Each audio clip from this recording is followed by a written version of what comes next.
دھوپ سے جھلستی سڑک کے کنارے ایک چھوٹا بچہ بیٹھا تھا۔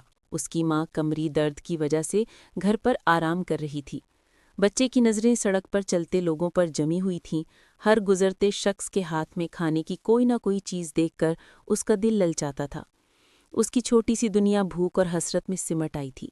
اچانک ایک نوجوان علی اس کے سامنے سے گزرا۔ علی کے ہاتھ میں ایک بڑا سا برگر تھا جس کی خوشبو نے بچے کی بھوک کو اور بھی بڑھا دیا۔ علی نے بچے کی خالی پلیٹ اور اس کی معصوم بھوکی آنکھیں دیکھیں تو اس کا دل بھر آیا۔ وہ رکا اور برگر سے ایک بڑا سا لقمہ توڑ کر بچے کی پلیٹ میں رکھ دیا۔ بچے کا چہرہ خوشی سے کھل اٹھا، اس کی آنکھوں میں چمک آ گئی۔ علی مسکرایا اور آگے بڑھ گیا، لیکن پھر اس کے قدم رک گئے۔ اس نے سوچا کہ ایک لقمہ اس بچے کی بھوک کو کیا مٹائے گا۔ وہ واپس مڑا اور اپنا پورا برگر بچے کی پلیٹ میں رکھ دیا۔